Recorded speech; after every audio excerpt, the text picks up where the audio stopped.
Hi, everyone, and welcome to our fourth career fair session. Today is a topic we've done before, a day in the life of an EFTA intern. We find it to be really meaningful for people thinking about applying with us. So we have three speakers today who are past and current interns with us. So stay tuned to hear from them. We're going to do a brief overview of our programs and our staff, and then we'll get into the speakers. So my name is Chanel. I'm the Mosaics and Science program lead. I also manage a cohort at Golden Gate National Recreation Area, which one of our speakers is interning there today. So I'll pass it over to Shelda. Hi, everybody. I introduced myself a little bit in the chat box. You can do the same. I manage the program for Mosaics and Science Diversity Internship, and I will be helping host 24 sites this summer. I'll pass it over to Andrea. Hi, everyone. My name is Andrea Garcia, and I'm the Latino Heritage Internship Program lead. And I'm also the Resource Assistant Program Coordinator. So I will be working on both LHIP and RAP, and I'll pass it over. I'm guessing that's me. Hello, everyone. My name is Alberto Villalpando. I am the program manager for our newest program here at Environment for the Americas called Fish and Feathers. It's our inaugural year, and we are currently recruiting. And I believe I'll have a few minutes in a bit to talk a little bit more about the program. So thank you. Hi, everyone. I'm Daniela Garcia. I work with Andrea to manage the LHIP program, Latino Heritage Internship Program. This summer, we will have 32 interns out there in the field. And on our slide, you will see Chu-Yu Lin. She is our graphic designer. She, for example, is the one that designed our beautiful Environment for the Americas background for Zoom. She's awesome. And that's our team. That is our team. Ooh. So the Mosaics and Science program, which Shelda and I both work on, the goal is to engage racially and ethnically diverse young adults and connect them to careers and projects in the natural resource field. So the Park Service has a goal of increasing diversity in the workforce, specifically in the STEM field, where diverse folks are underrepresented. So the Mosaics in Science is a great effort towards meeting that goal. Their stipend is a weekly stipend of around $600 to $640, depending on the position. And these positions are 12 or 20-week positions. We have 24 sites, as Sheldon mentioned.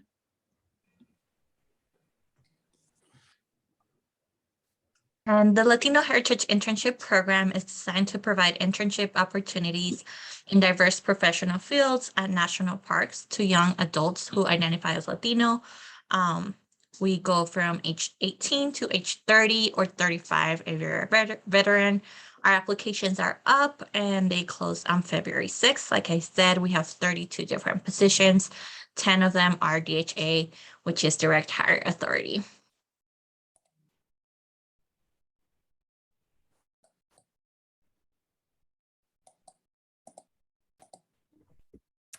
The Resource Assistant Program is with the U.S. Forest Service, and the goal is engaging ethnically and culturally diverse young professionals.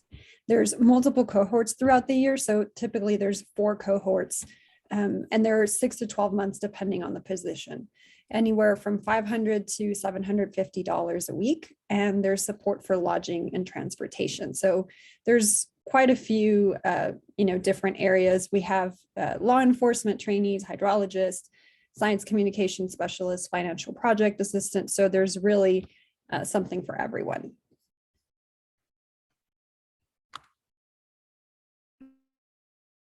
So we do have other internship opportunities which don't necessarily fall under these categories. We have 6 positions and sites with the U.S. Fish and Wildlife Service. These are refuge outreach interns or refuge outreach and management interns. The management interns do a little bit more of that biology and in the field work. We also have a position, education and outreach intern at Yaquina Head Outstanding Natural Area. We did have someone intern there who is now staff with us, so that's great. You can read his blogs on our website. He took some incredible photos there.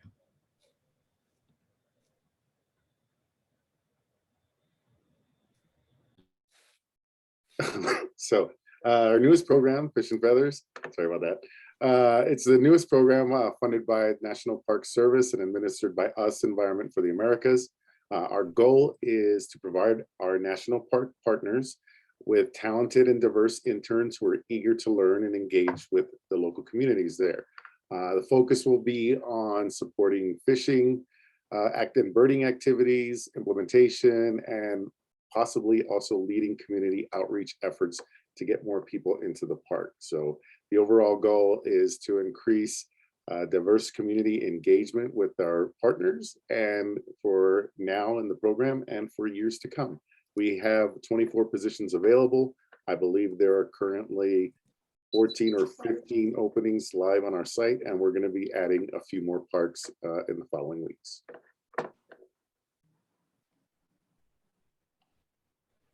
So this is our fourth career fair session. We do have one more next Tuesday.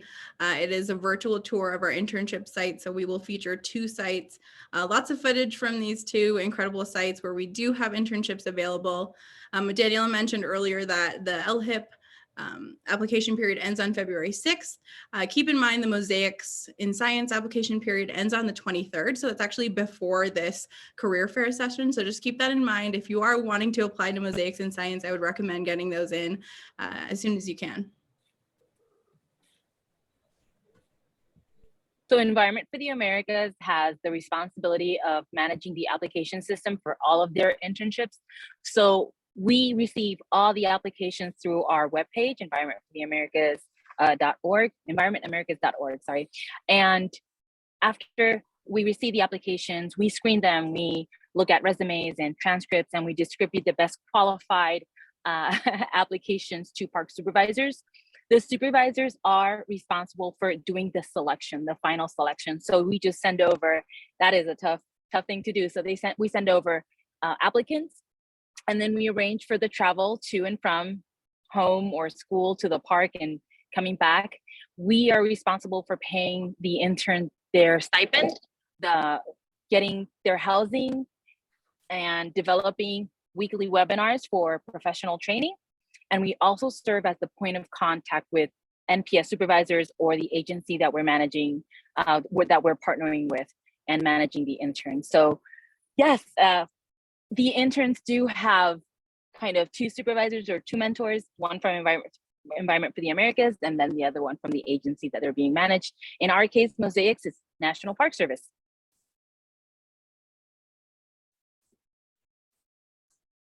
So for intern expectations, of course, we expect our interns to have a commitment to the program and engage in park activities, operations, following their mentors' guidelines, those types of things. I could really go on and on about intern benefits. I say this every time. It is a paid internship, which is really great. The stipend does vary depending on the program, so just keep that in mind when you're applying.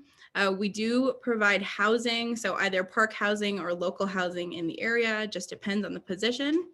As Sheldon mentioned, we do cover travel expenses to your site and then back home, so that's not something that you'll have to worry about.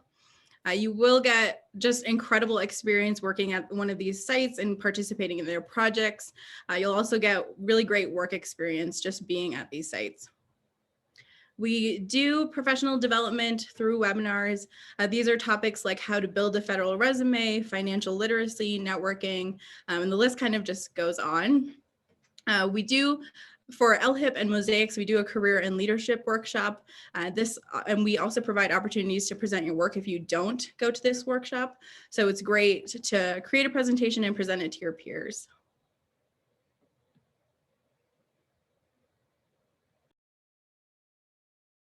And you can find all of our resources on our websites. We have a website for Mosaics in Science. We have a website for Latino Heritage Internship Program. And we also have Environment for the Americas. So if you're interested in either LHIP or Mosaics, you can go to our specific websites and you can find the application on there. If you are interested in seeing all of our programs, all of our different positions that we're hiring for, the best website to go to is Environment for the Americas. All of our internship positions are posted on there. And then also the Youth Programs Division with National Park Service. We also sent all of the links in the chat, so you can copy those and go to them later. Yeah, thank you, Daniela. So now we're going to kind of shift on over to our speakers. We have 3 speakers. The first one is Viridiana Orona. We have Fallon Ross and Edwin Torres. That's the order we'll go in. Of course, you might have questions for them. They're great resources, so definitely hold your questions. We're going to ask all the questions at the end. So I will stop sharing my screen and I'll let Viridiana go ahead and share hers. Thank you. Ooh, I can't find. There we go. Okay, I'll share my screen in a second.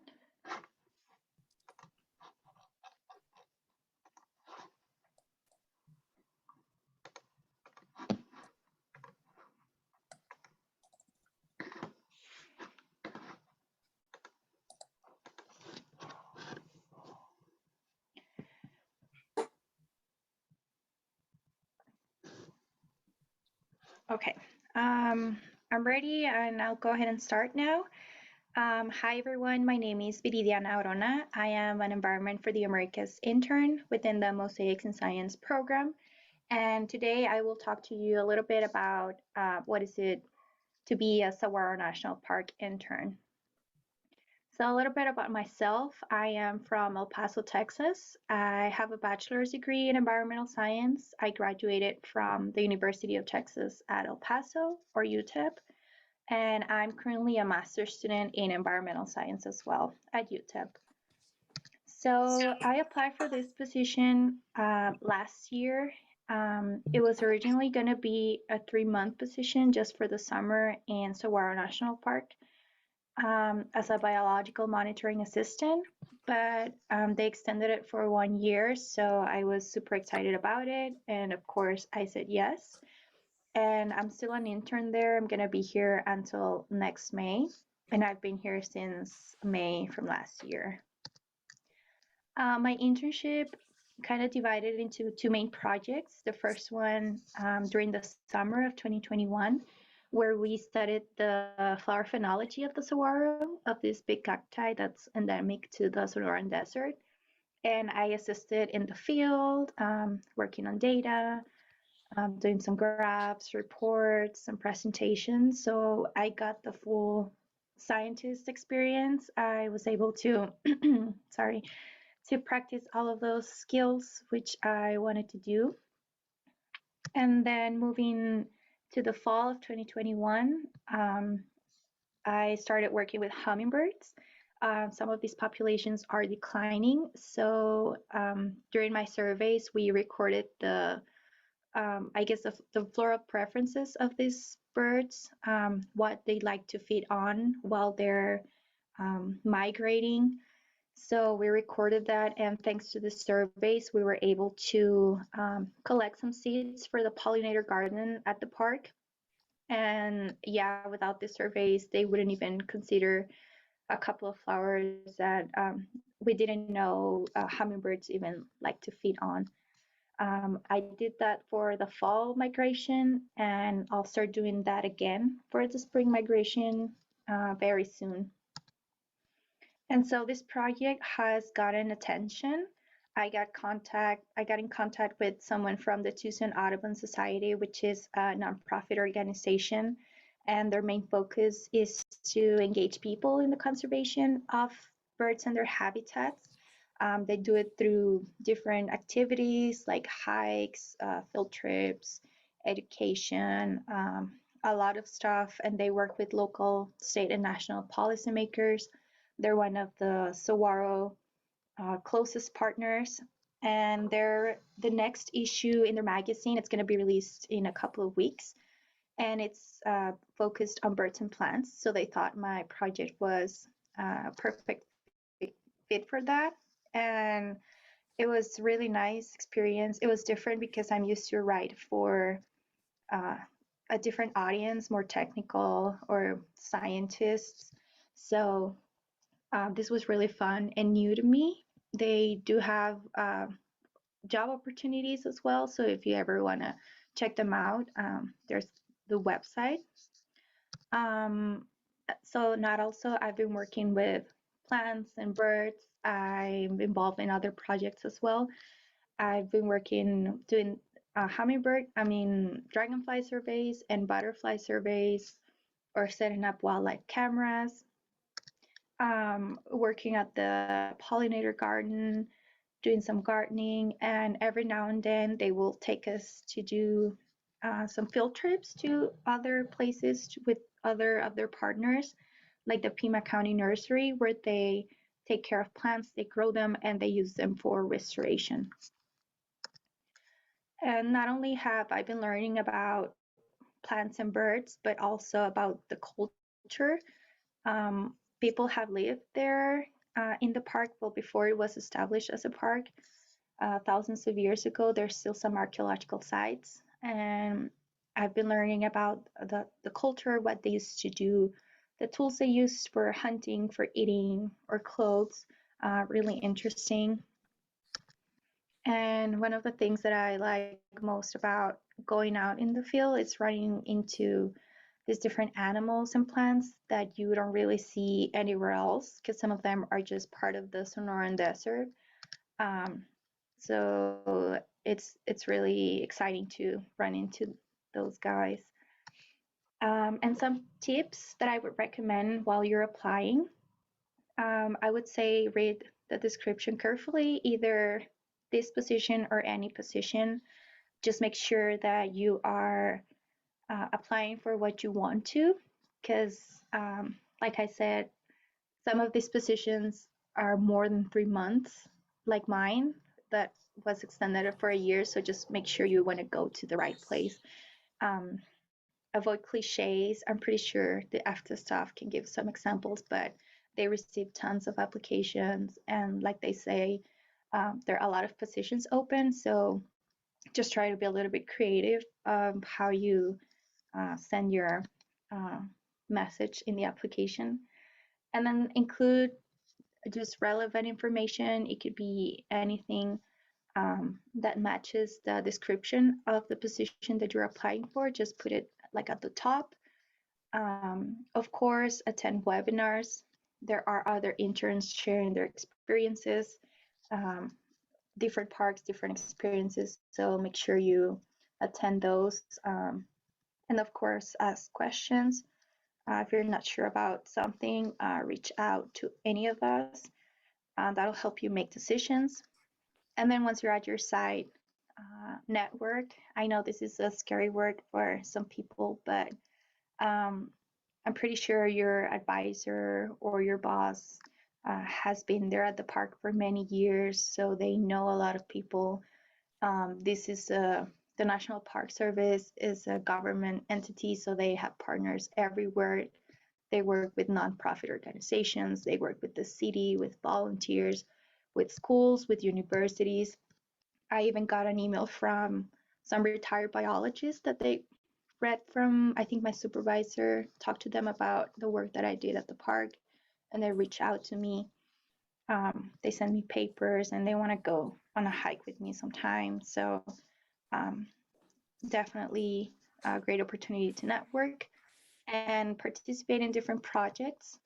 Because when you do your timesheet, you have to include a little description of what you did that day, and that's going to help you for future job applications and your resume. You can have record of what you did. They're going to give you a little document at the end of your internship so that you can have that on record and use it later. And of course, enjoy your time there. It's there for you to learn, to have fun, to get experience. And I feel like I can talk a little bit more about my project or my experience in general, but I don't have the time. So if you have any other questions, I'm still an intern there, so I can share my experience or talk about the project or the site or anything. Feel free to reach out to me. That's my personal email. Thank you for listening and good luck in your application. Thank you. Thanks, Viridiana. So if you have questions, you can hold on to them until the end. You can also put them in the chat and we can maybe scroll up at the end in case you're scared you'll forget as we move on. We can stop your screen sharing and let's go ahead and switch over to Fallon.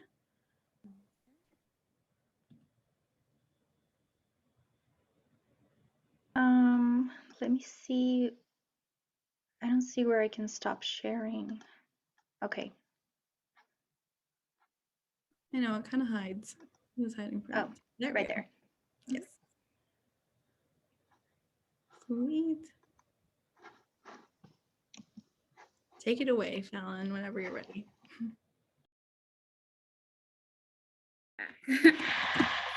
Okay, thank you for that lovely presentation. I am Fallon Ross, and I am a former resource assistant for the U.S. Forest Service, as well as a former EFTA intern. I'm currently located here in Nebraska National Forest and Grasslands, and I would like to tell you a little bit about myself and my background.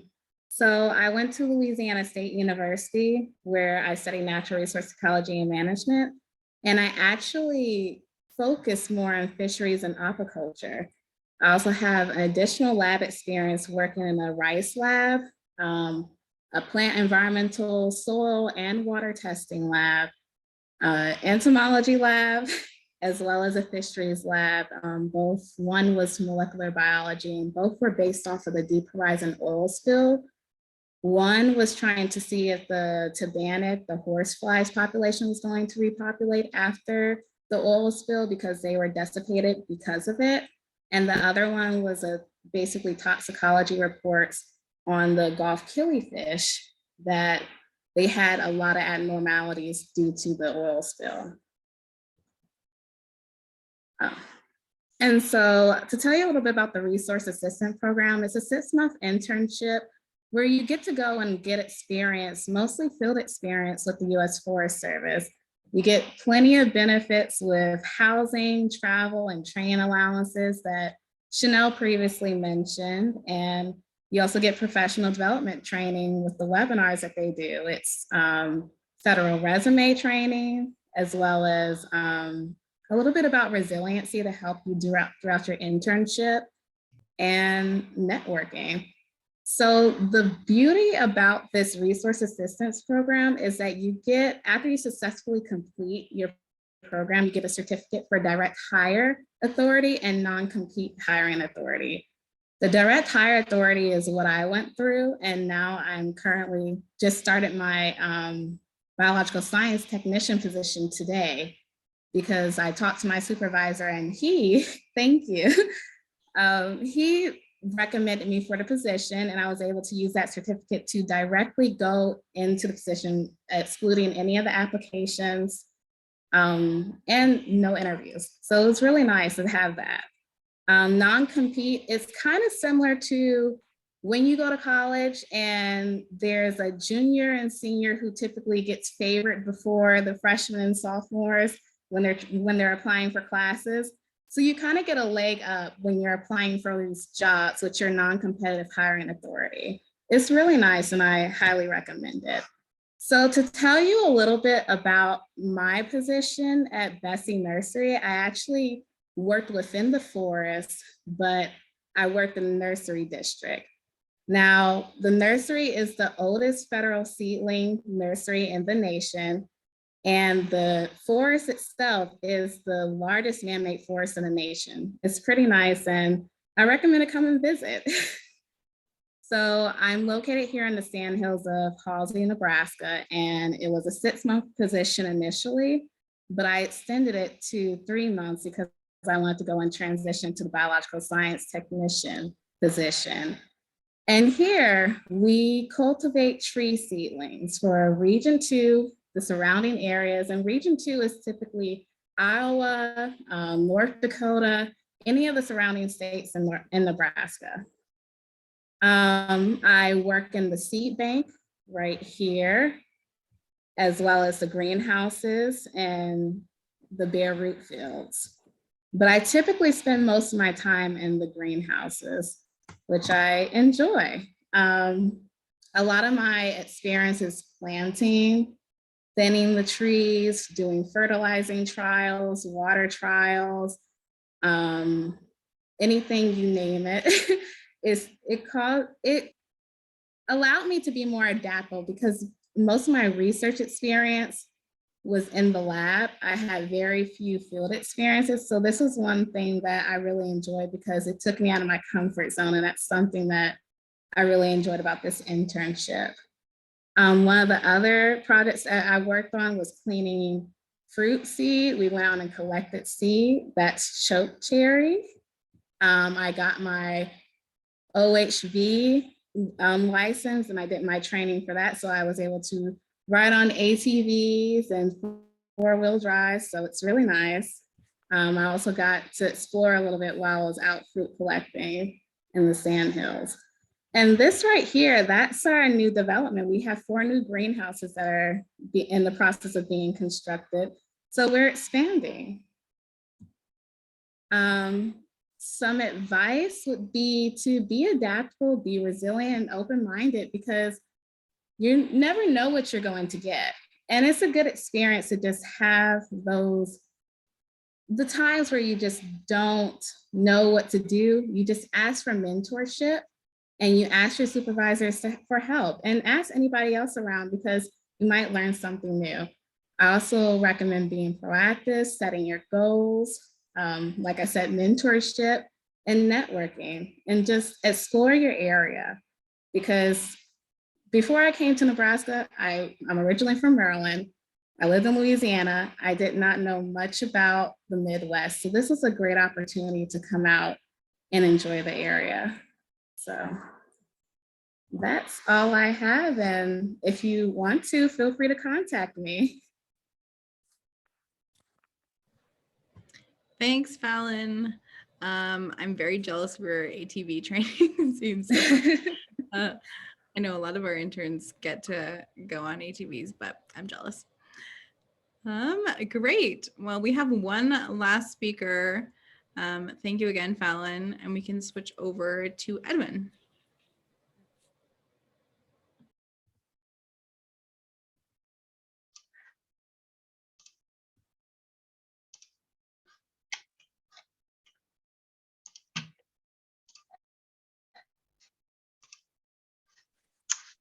Alrighty.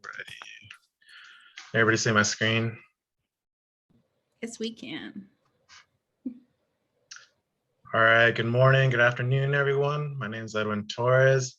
I am an Environment for the Americas intern, currently at Golden Gate National Recreation Area. And I'm gonna be talking to a little bit about my experience with mosaics at North Cascades National Park this past summer. So a little bit about myself. I'm from Washington State originally. I love the state. I'm always pretty biased about it. If you go from east to west, you cross so many different ecosystems. And so I don't know, I think that's why I love it so much. But I studied at Central Washington University, graduated this past summer as well with a bachelor's in geography. Prior to mosaics, I was also participating in Veterans Conservation Corps, which is kind of like AmeriCorps, if you've heard of that program, but with a veteran-specific focus. And my internship was actually with VCC, partnered through Center for Natural Lands Management, and I was a native seed processing technician. So I worked on a native seed farm, and we grew various native plants and harvested the seeds. And once we did that, we had to process them. And so I learned a lot on those techniques, and actually they came in handy when I was doing the same task at North Cascades. So it was a really good prep for that. As the name kind of leads to, I am a veteran. I served 5 years in the United States Marine Corps. And it's pretty nice because the mosaics position, and I believe the Latino Heritage Internship program also has their age range go for up to 35 for eligibility for veterans. So I was really happy when I saw that because I got a little later start. And so, yeah, I was happy I was able to participate in the program. But I was at North Cascades National Park, and it's nicknamed the American Alps for its rugged, jagged alpine scenery. As you can kind of tell in that picture, it's really beautiful. You can see all the hanging glaciers in there. And fun fact, there's over 300 glaciers within the park. So I thought that was pretty fascinating, and it's really something to see them in person. The park itself is actually combined with Ross Lake and Lake Chelan National Recreation Areas to combine for over 680,000 acres, which is 93% wilderness. And then if you combine it with the surrounding area, it makes up over 2 million acres of contiguous wilderness. So it's a really interesting and beautiful area. But I did have a 5-month internship. So the 20-week internship that they were talking about earlier, I was a native plant propagation assistant working with the park's native plant restoration team. And that was under the scope of natural resource management. And so what my position really entailed was helping the park with its current restoration projects, and as well as assessing potential restoration projects. So most of the time it was in high visitor impact areas. So like camping areas where vegetation might get trampled more frequently, we would go back and plant native vegetation and kind of plan for how to manage it. But while I was at North Cascades, my project was looking actually at informal trail maps. So I developed the start of a database that can be used by the native plant team to monitor informal trails. Mine was looking specifically in the Cascade Pass region of the park, and it's really popular. It's really beautiful. There's like a ton of wildlife, so it gets a lot of use. And I was able to develop that map and kind of use it to influence management techniques. So a lot of the informal trails, or social trails, as they're also called, and those are trails that are just anything that veers off of the main trail. A lot of them were in areas where the scenery is a little bit better, so people were going to take pictures, or sometimes it was just to get a little privacy from the main trail. And so that's kind of helped out a lot when we were thinking of like, how can we manage this in the future? While I was at North Cascades, I was also able to participate in whitebark pine monitoring. And so whitebark pine is being monitored across the state, as well as some other states, I believe, Nevada and California, but they are being affected by white pine blister rust, which is like a fungus that attacks the tree, and it can potentially kill the tree. And so they're really focusing on it right now. Most of the trees in North Cascades are fairly healthy compared to other areas, so that was good to find out. And it was really interesting because these areas that we had to go survey were pretty remote, so we had to like bushwhack up these sides of these mountains and access areas that visitors normally don't get to. And so you'll see in a little bit, it made for some pretty good scenery. And this is some of that. So these are all my pictures that I was able to take while I was doing my internship. Some of it's from Desolation. Down here in the bottom left corner, that's up from Cascade Pass area that I was mentioning. But yeah, really enjoyed my time here. I love being outside, and I got to do quite a bit of hiking, backpacking while I was there. So yeah, it was right up my alley. What did I gain from my Mosaics internship? It was an opportunity for professional growth. So I wasn't sure how to get into the National Park Service. I didn't really know how to start. So this was a really good introduction to that. And while I was there, I was able to attend the webinars that my colleagues have been mentioning, learn how to network, learn how to make the most of my internship.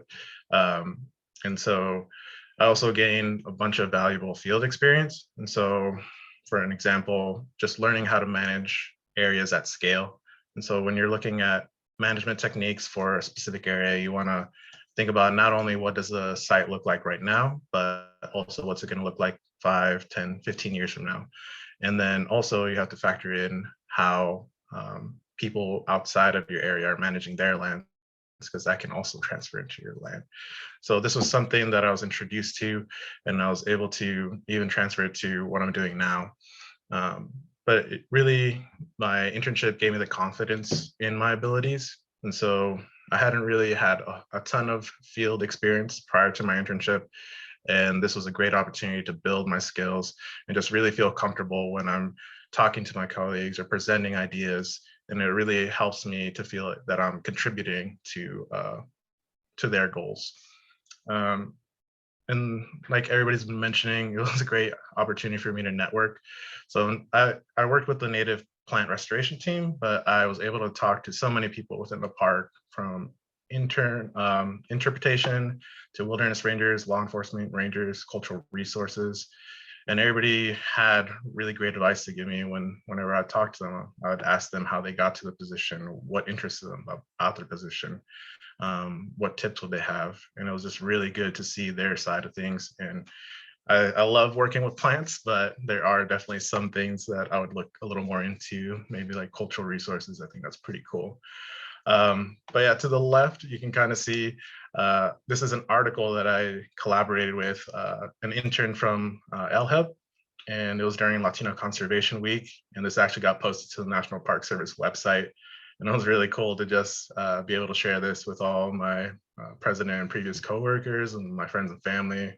Everybody was super proud. So it was a good experience. And yeah, so I actually made quite a few friends through the program. It was all, unfortunately, most of it was virtual, mostly because everybody's in different areas, but also COVID. But it was great memories. I actually did get to go do a site visit down in Mount Rainier and visited one of our mosaics interns as I was there as well. And then, like I mentioned, I worked with interns from LHIP as well. But the main thing that I gained from my internship, I guess, it was just, like I mentioned, I didn't know where to start when I was looking to get into the National Park Service. And this really gave me the opportunity to get in there and to share my experience with other people and encourage them to pursue their goals. And then hopefully, if you're selected for a position, you can also contribute to that cycle of inspiration. So what am I doing now? I am at Golden Gate, as I mentioned, National Recreation Area. I'm a rare plant monitoring and management intern. And so I work in the Presidio area of Golden Gate, and I'm looking at plants such as the San Francisco wallflower, which is that white flower right there. And to the right of it is Raven's manzanita, which was thought to have been extinct within the park, but they found one remaining plant and they're able to clone that plant and propagate it and put it in different areas to try to get it to establish. And it's actually doing pretty well, considering that they thought it was gone. But I'm really excited. I actually learned about this internship through Environment for the Americas. So through my internship, I was introduced to other opportunities as well. But yeah, some tips and advice, I guess. I would just say to apply as soon as you can and really give yourself the time to tailor your application to the specific job listing that or internship listing that you're looking for. And if you're not selected, that's completely fine. Just keep applying. I actually, prior to Mosaics, I had applied, I think the year before, to Latino Heritage Internship Program. I wasn't selected, unfortunately, but I applied for Mosaics and I was. So it was great. Just keep trying. And if you, like I said, they have a pretty big window. So you got time to get an internship.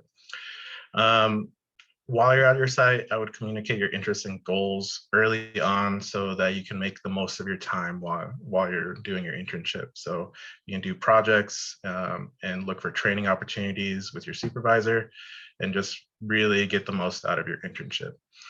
I'd also say to own your position. So as I mentioned previously, there is hundreds of people that apply. And so if you're selected, like, you are the top one. So step into your position, really take ownership of it, and just know that you belong there and that you're going to make a difference while you're there. Ask questions while you're at your site. You can't, like, recently, just through a question, the Secretary of the Interior visited our site, and it was very last minute. And I just asked, I was like, hey, would it be possible for me to meet the secretary when she's visiting? And my supervisor was able to contact people, and I visited her with her the next day. So ask questions. It's going to lead to opportunities. Yeah, let's do it. And lastly, I would say to demonstrate and express gratitude. And this is something that I just picked up over not just my Mosaics internship, but also just through different experiences throughout my life. And this really leads to like the most opportunities. It helps people, helps keep you in people's minds, and like when you demonstrate gratitude, they have good things to say about you. So if you're applying for other positions, they're very willing to write a good reference, and that can make the difference when you're applying to these types of positions. But that's everything that I have. Feel free to reach out to me. That's my personal email right there. So I'm more than happy to answer any questions or concerns that you might have. And yeah, good luck with your applications. And yeah, that's everything.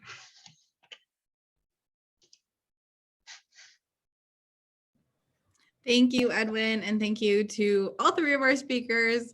I always love seeing their presentations on this topic. So let's open it up to questions. I'm sure some of you may have questions about specific positions or general questions about internships. So fire away. Also, you should see Edwin's Instagram account. All the pictures are there. You can follow him. Hi there, I have a Yes. I'm interested in applying. Oh, we kind of can't hear you. A little. Hi there, can you hear me now? No. Can you hear me? Is that Yes. better? Yes, we can hear you Yes, now. okay. So sorry about that. Yeah, so I'm interested in some of the Mosaic internship opportunities, and I see in the apply like a website that I have to just choose my top 3. When I customize my application, should I just customize it to the number 1 choice, or what do you recommend? That's a good question. So I would recommend mentioning your top choice. You can mention all 3 of your choices, but the best thing to do is kind of mention your interests. We can shift you around based on your interests if we know where they lie, where your experience lies. If you don't get one of your top 3, we know we can refer you to another position. So I would just say advocate for yourself and your interests. Definitely mention the sites that you're interested in and why you would be a good asset to those teams, but mention where your interests are. So in the event that we need to shift you around, we can do that. Thank you very much. Hi, I have a question. Yes. So this one's more for the interns that spoke today, but they mentioned on the website that there's webinars that you can go to, and it teaches you about like applying for future jobs. And I was wondering how that helped you apply for your future jobs or academic career.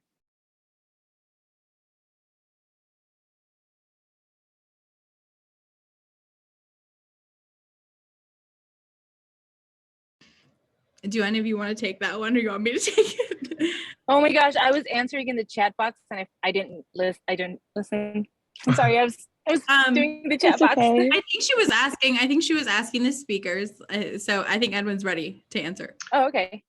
Yeah, so for the webinars and everything, I think I kind of learned a little bit further on, so I didn't really catch webinars prior to my internship. But yeah, the webinars that they offered through the internship that really focused on applying to internships, like networking and just like getting your resume in order, they were really helpful. So I can imagine that previous webinars covering on how to apply are really going to help you make like set apart from other applicants. Thank you. Another thing I want to mention about the webinars is they are recorded. So if you need to refer back to them, like if you forget some stuff, you can refer back to them, and we're happy to send over like the links and access to the information. We do have speakers that come in and like help step by step for federal resume building. What the fuck? But yeah, it's pretty great. And I think we're trying to do some type of like resume workshopping, which will be fun this summer. Awesome, thank you. I wanted to touch a little bit about the federal resumes because it's really difficult to navigate through USA jobs and actually put in your application. And there's certain things that they tell you to look for and actually read through the application and know that what you're qualified for. So that's one thing that they do touch on with the federal resume workshops that I attended. And yeah, so it did help a great deal. It was different from what I was used to as far as applying for the internships. So it would be a good asset for you. Awesome. I had a question. Yeah. Oh, sorry, go ahead. I was just gonna answer to Emmy's question about the webinars. Definitely, I got a lot of good information or how to apply to a federal position, which you don't really, there aren't many, or well, I don't have many resources on how to apply to, and they even send like a little booklet. So I have that for me so that I can go back to, and like Chanel said, the webinars are recorded, so if you need to go back, I think I also have the contact information of the guest speakers, so you can always reach out to them after the webinar. Awesome, Chanel, that's I really see cool. there's hand raised. Gabriela Obando. Oh, Gabby. Gabby interned with us for a summer, so I know Gabby. Go ahead, Gabby. Yeah, speaking on the last question, I just want to say working with EFTA is a really great experience. And then I was curious, I just graduated this December. So now that I have like my degree, does that mean I no longer can apply to a DHA position? Yes, that's exactly what it means, because for direct hire authority, this is a pathway to hire this person right after they graduate after. So the idea of training you professionally while you're in school to kind of groom you for the position is what they're after. So recent graduates cannot apply to DHA positions for mosaics. I know that Andrea has another set of rules for the resource assistantship program where they can apply recent graduates, but not for mosaics, which, yes, I wish you could, Gabby, because yeah, I know you too. So I just was being, diplomatic about it, but. Of course, I appreciate it. Yeah, and I mean, not to say that the other internships don't seem incredible. I just wanted to clarify that. Well, thank you. Yeah, because it is. I used to say no, not for any DHAs, but it's just for DHAs that are in NPS. So LHIP and mosaics, you have to be in school. You can't be recent graduate. There are other programs that can let you in to do a DHA certificate with a recent graduate. Okay, thank you so much.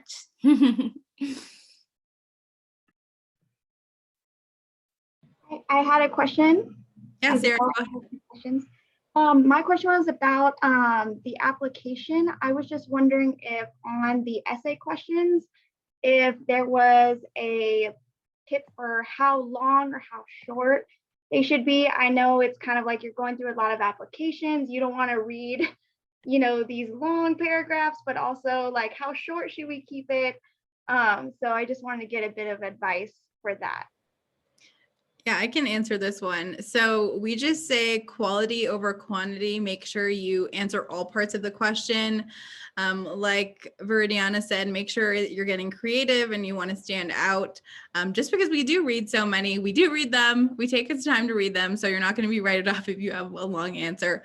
But that's my best advice. Just answer all parts of the question. Don't miss anything. Cover all your bases. And then whatever it ends up being, that's totally fine. One more question.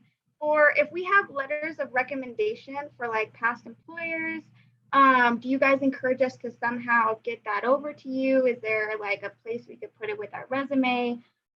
Or should we just wait till it's asked for?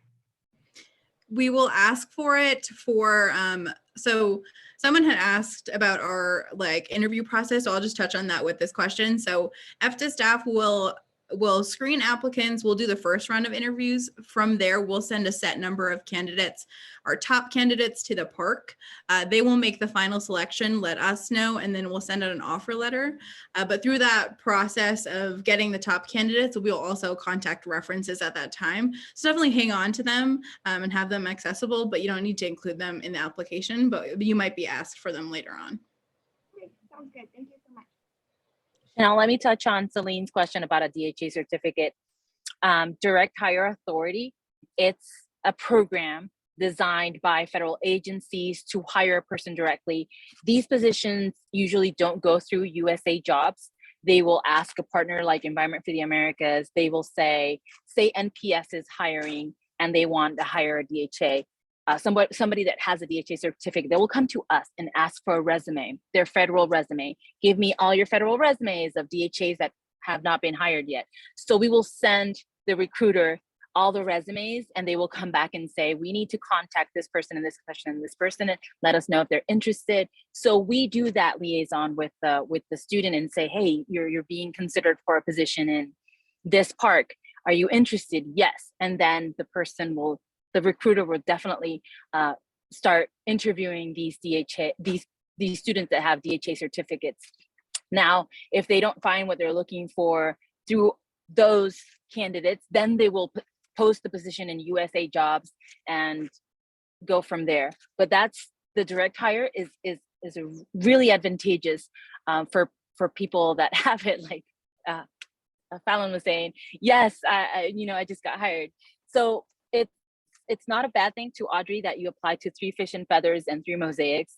We're gonna go through all the applications anyway, and we will decide based on coursework. Do you have the coursework? Have you worked in a lab with what they're looking for? So sometimes supervisors will say, I need somebody that can do this type of process for a hydrology project that I'm working on.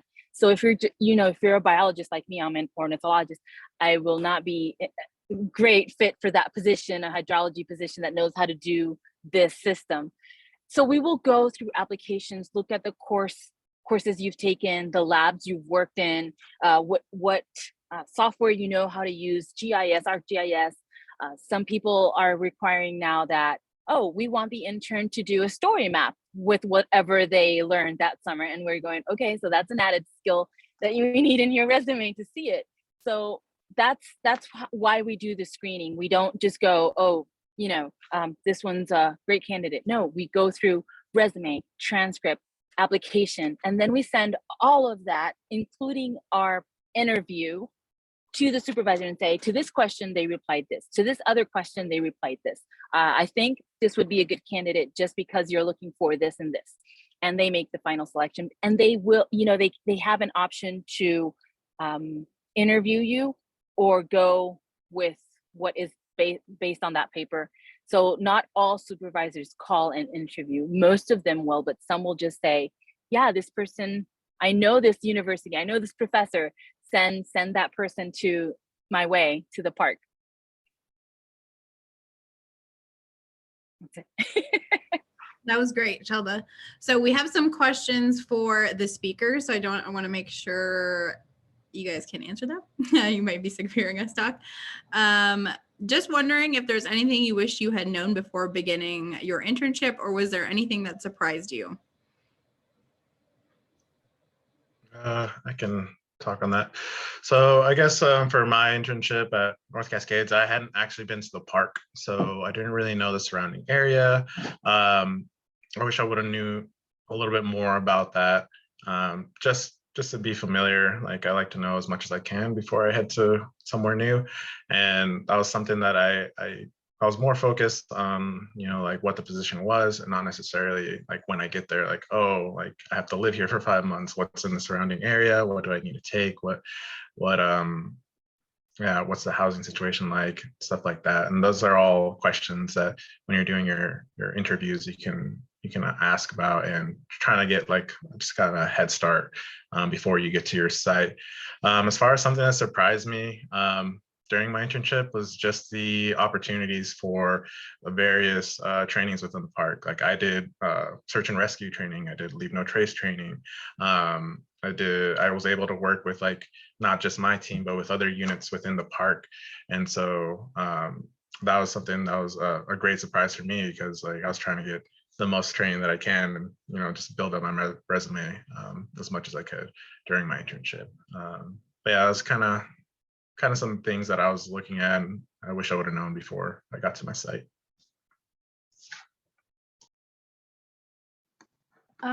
For me, I wish I knew more about the PLC and the DHA positions. I've never heard that before. I read them in the description, but I wasn't sure.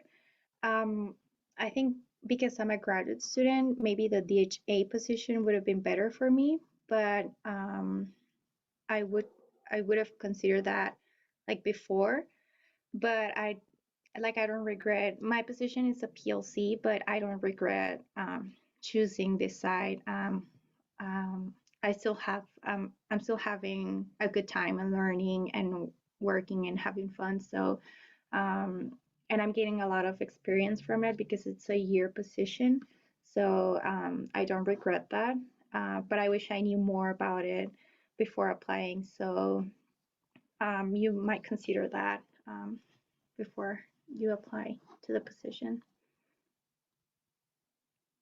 Yeah, so I would say that something I wish I would have knew was about the training dollars. And Chanel knows a little bit about my experience with utilizing that. It's really hard to know exactly, because you get about, for the resource assistance program, it's about $2,700 towards training. And I didn't know exactly what to use it for. I didn't know what would qualify for those training dollars. And it took a while. So I had to do it last minute, but I recommend going in advance, knowing what you want to do and knowing what you can use it for in advance. I also had the opportunity to potentially do EMT training, Whitebark training where you can go out on the wildfires.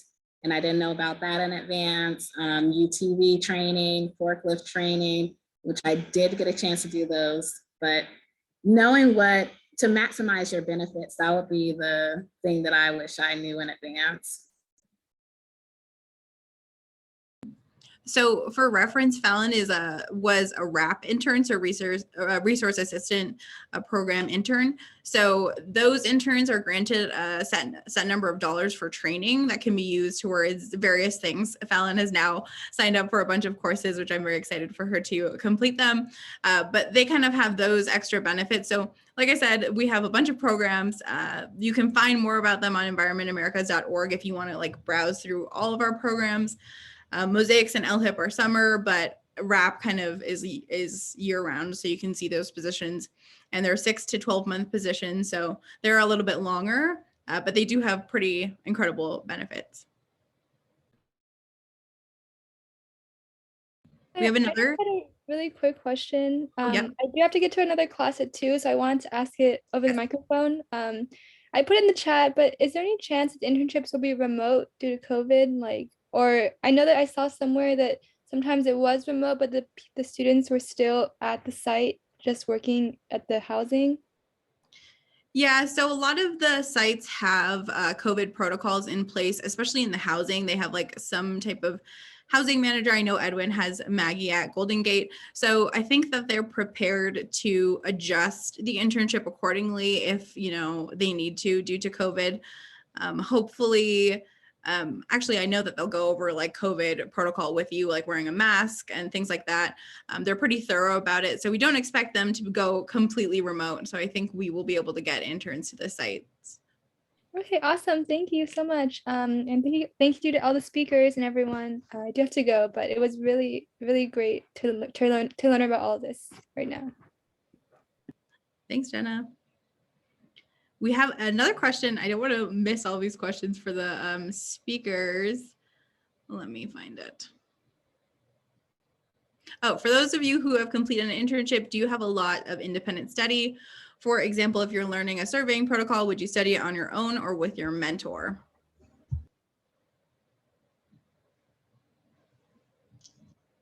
So for me, we still haven't gotten into the monitoring part of my internship yet. That's kind of, we're waiting, like springtime, it's going to be a little more heavy. But as far as like the protocol, my mentor is offering trainings to me and to our cohort.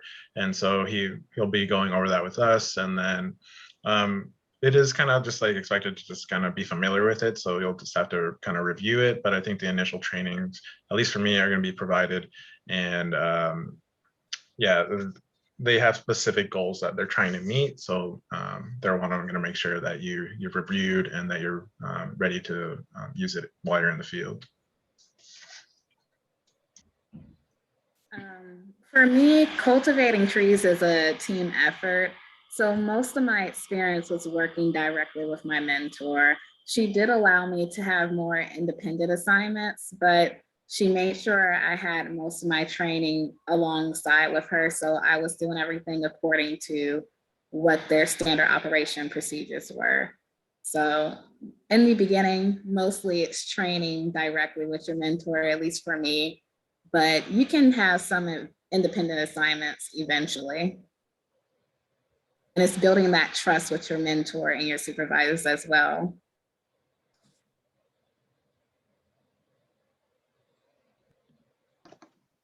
Yeah, like Edwin said, they have, or your supervisor or mentor, they have some goals that they want to meet. So for me, they provided me with the protocols, materials, and for example, I didn't have any experience working with hummingbirds, so I had to like study that on my own, just to make sure I give my best out in the field. And then once you get the hang of it, then you can start suggesting things. That you have the flexibility to lead the project and do other stuff that might be helpful for meeting the goal.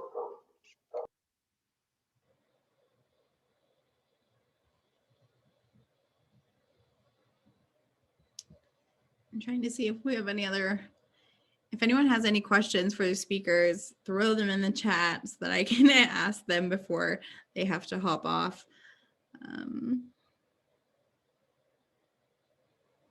Someone asked, how are students able to do 3+ month-long internships while also being enrolled in school?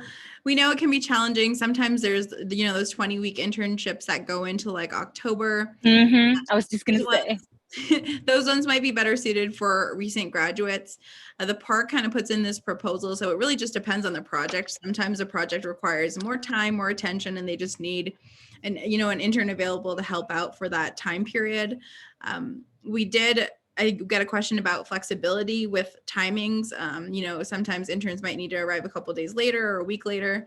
I would say no drastic changes, just because projects are kind of set up on some type of schedule, so we don't want to mess with it too much. But there's definitely some flexibility on when we can get an intern to a site. That's why we put it in as like suggested start and end dates. There's like a little bit of leeway, if that makes sense. But yes, for the DHA positions that are 12 weeks, we schedule that to start in May 15th, 17th, and it will end by August 2nd. You can go so back. It will end in time for you to go back to school, and it will give you, I think, a week or 2 weeks to get ready for school and travel to school if you're traveling back to school. And Sarah asked if they get housing allowance if they're near the internship site. We don't give an allowance out for housing. We try to use park housing for that. If the park is a remote park, you get park housing. And if the park doesn't have housing, then we work with the park to get housing paid through the NPS. So the intern doesn't get an allowance for that. If you're a local, which is good, there are certain positions where a local is better just because the supervisor is intending to hire a person. And if there's a local person interested in working at their site, I mean, that would be a perfect combination. And that's my case in the US Virgin Islands. They're looking for a local candidate that can work there after the internship is done and provide the islanders an opportunity to work where they live, which is, for me, it sounds totally fair coming from somebody working in Puerto Rico. of course you want to have a job where you live. So that does make sense in terms of housing. If you have housing near the site, then we'd rather you stay at the house, at your housing unit. Tatiana has her hand up. Yes. Yeah, I know this program is for like a stepping stone for people to get into the federal government and things like that. So if you've already worked for the federal government, is this still okay? Because I worked for the Forest Service in the past, but it was like, but I'm studying, I'm in grad school now doing recreational therapy, recreational management, which was a whole other like job than what I was doing in the Forest Service. So it's like, this isn't connected at all. No, it's okay. That's fine. Okay. That's fine. That you just include that in your resume and your application. And we definitely take that into consideration. And so will the supervisor looking at it saying, oh, they have experience doing this. That's great. Okay. And then one other question is like, if you're on the house, you have, obviously you might go housing at the national park. You can't bring, like, I have my support cat, like I take him with me everywhere. Like he's already been to like 2-3 states before with me. Can they come with you, or you have to find a place to put them? Well, that would depend on the position. Okay. Depending on the housing, like Andrea is now saying for RAP, like I speak for Mosaics and probably a little bit of LHIP, but the RAP program does have the intern receiving a housing stipend. So if you are doing the housing on your own because you're receiving a stipend, for example, in the RAP program, then you could. But I know that for Mosaics, for example, because it's park housing, no pets allowed. Okay. Thank you. Also, next webinar, which is a virtual tour, we're going to feature 2 sites and their dorms. So if you want to see like sample dorm, we put that in there. Yeah. Are there any more questions that we can answer? I know we're a little bit over time, so I want to be mindful of anyone that may need to help. I wanted to answer Maya's question about how are you still enrolled in school if the position is longer than 3 months.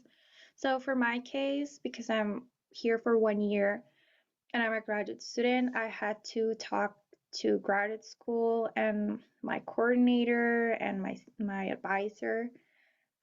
They gave me they call it a leave of absence, that you can leave for a year and come back with the same status.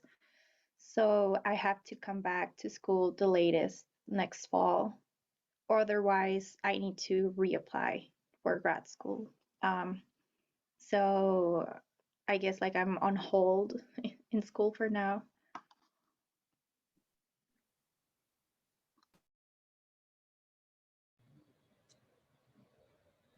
Oh, I have one. Is there internet at any of these places? Because what if you have to do like a summer class?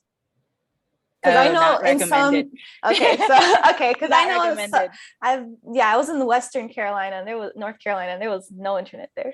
So yeah, and a lot of these sites will have Wi-Fi in their offices, maybe in their housing units, but and that's beside the point. I wouldn't recommend you taking a summer class just because you wouldn't know your work plan before you got to the site. You will know about your work plan and what you're going to do with your supervisor when you get to your site, and you won't know if you can handle a class in the summer. And I've been in this program for 5 years now, so I know a lot of interns come in and say, hey Shelda, I just want you to know, because you're the program manager, that I'm taking a class. And I'm going, it's fine, but let me know when you get in trouble with that. And definitely most of the time they come back saying I had to withdraw, I couldn't make it work, or it's just terribly difficult to do this. Okay, and then also seeing family, because we get days, like you would get days off, right? So you can actually. No, that's totally different. And you work 40-hour weeks. 40-hour weeks at the park, but you get federal holidays. If they're off, you're off, and that's a paid holiday. But sometimes they will work on a 4th of July, for example. Education and outreach will work on a 4th of July, and the supervisor will give you those hours on another day, so you can take a long weekend and visit family. And Jesse has hand up, so. Hi, I was curious about if we have to get any booster shots or anything like that, or just the vaccine is sufficient. That is such a good question, because we are going with what anything that the CDC and the government, federal government says is regulation, that's what we go with. So right now, masks are required inside every federal building and outside crowded areas.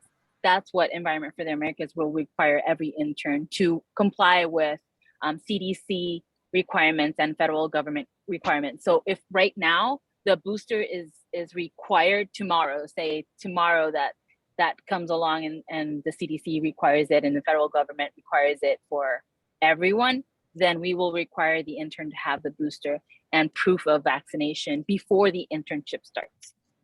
Okay. So basically stay posted. If the CDC mentions anything related to the booster, I have to get it. I would say the NPS website is really great. That's where I get my, to tell the interns, I always go to the NPS website and have the information at hand. All right, thank you.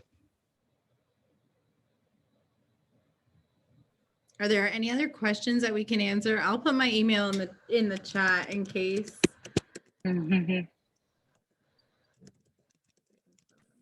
I had a quick question. First, I wanted to say thank you to all the speakers. I was wondering, after we submit our applications, what the approximate timeline is for back from potential mentors or job sites. The application period for, I'm going to speak on Mosaics in Science right now, which closes this end of this week, basically. So we will be screening applicants and probably doing interviews through February. And then we plan to send, those candidates, like I mentioned, to the park supervisor in March. So hopefully that gives a better timeline of, what we're planning to do. Yeah, we send it to the supervisors on February 18th, and they will interview applicants and select candidates from February 21st to March 4th. And then on March 4th, they come back to us and say, this is who we selected. And we will notify everyone selected and non-selected March 7th, along with other scientists in park positions, because Mosaics in Science is part of the Scientists in Park program. They're the umbrella. So we follow the SIP timeline, and the SIP timeline will be on March 7th. Everybody will be notified. And then selected candidates will have until March 15th to accept or decline. For the LHIP program, we will. Oh, right. Sorry. Not SIP. Yeah. For the LHIP program, we'll probably start the first week of February and start screening applications and sending out interview requests. February 22nd is when we're supposed to go ahead and send everything over to the parks.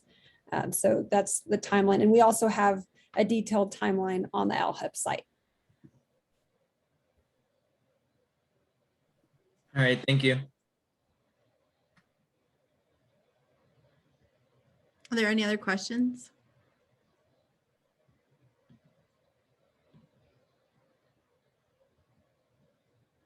So if you're interested in a certain position, like I'm seeing that Al's positions are very popular, just reach out to the program manager for the position that you're interested in saying, I'm interested in this position, what do you need? Somebody asked resume or curriculum vitae, and I'm going, oh, the curriculum, because I need to see, depending on the position you're interested in, how much you have and how much you qualify and are a good fit. So if you're really, invested in working at, for example, Rocky Mountains National Park, which is a great position, just let me know, let Chanel know, oh, Romo is the one I'm going for. And I don't want anything else. I need to go to Rockies. And then, we can look at your resume, look at your transcript, and we know that you applied or can help you with your application. That's it. Well, thank you guys for being here. And we have one more session next week. Like I said, virtual tour if you want to see the dorms, some great pictures that I've added. So come in. We also have video footage, and we'll have some folks from the parks and some interns come in as well. So definitely attend. That's the last one. Mosaics in Science application closes January 23rd. LHIP February 6th. So keep that in mind. If you want to apply to Mosaics, make sure it's before the next webinar. I know it's kind of like tricky, but make sure it is before that. But thank you guys for being here. And like I said, if you have any questions, please just feel free to reach out on our emails. We always are checking them. So yeah, thank you and have a great rest of your Tuesday. Thank you so much. Thank you. Thank you. Have a good one. Thank you. Thank you so much. Bye.